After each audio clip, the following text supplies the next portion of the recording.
భీమునిపట్నంలో రుద్రయ్య అనే పీసినారి ఉండేవాడు. అతను ఎవ్వరికి ఏ సహాయం చేసేవాడు కాదు. ఎప్పుడు ఇంకా ఎక్కువ డబ్బులు సంపాదించడం ఎలా అని ఆలోచిస్తూ ఉండేవాడు. అతని ఇంటి ముందు వీధిలో ఒక పెద్ద చెట్టు ఉండేది. తన ఇంటి ముందు ఉండడం వలన ఆ చెట్టు కూడా తనదేనని భావించేవాడు రుద్రయ్య.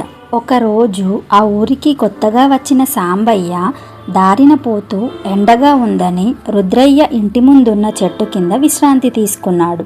ఇంతలో రుద్రయ్య బయటకు వచ్చి, ఇది నా చెట్టు, దాని కింద కూర్చోడానికి నీకు వీల్లేదు అన్నాడు. ఆ ఊరు వారు రుద్రయ్య గురించి సాంబయ్యకు ముందే చెప్పారు. అయితే ప్రత్యక్షంగా అతని ప్రవర్తనను చూసింది ఇప్పుడే. రుద్రయ్యకు బుద్ధి చెప్పాలని నిర్ణయించుకున్నాడు సాంబయ్య. అతనితో, నీ చెట్టు నీడను నేను కొనాలనుకుంటున్నాను, అమ్ముతావా అని అడిగాడు. నీడను అమ్మి కూడా డబ్బులు సంపాదించవచ్చని రుద్రయ్య చాలా ఆనందించాడు. డబ్బులు తీసుకొని నీడను ఎప్పుడైనా వాడుకోవచ్చని అనుమతించాడు. సాంబయ్య రోజు తన స్నేహితులతో చెట్టు నీడలో కూర్చోవడం మొదలుపెట్టాడు. తన ఆవులను, మేకలను కూడా చెట్టుకు కట్టడం మొదలుపెట్టాడు. సాయంత్రం అయ్యేసరికి లేదా తెల్లవారు సమయంలో చెట్టు నీడ రుద్రయ్య ఇంటి వాకిట్లో, కిటికీ నుండి ఇంటి లోపల కూడా పడేది. సాంబయ్య తన ఆవులను, మేకలను, స్నేహితులను రుద్రయ్య ఇంటి వాకిట్లో కూడా తీసుకురావడం మొదలుపెట్టాడు. నీడను అమ్ముకున్నాడు కాబట్టి రుద్రయ్య అతన్ని ఏమీ అనలేకపోయాడు. ఒక రోజు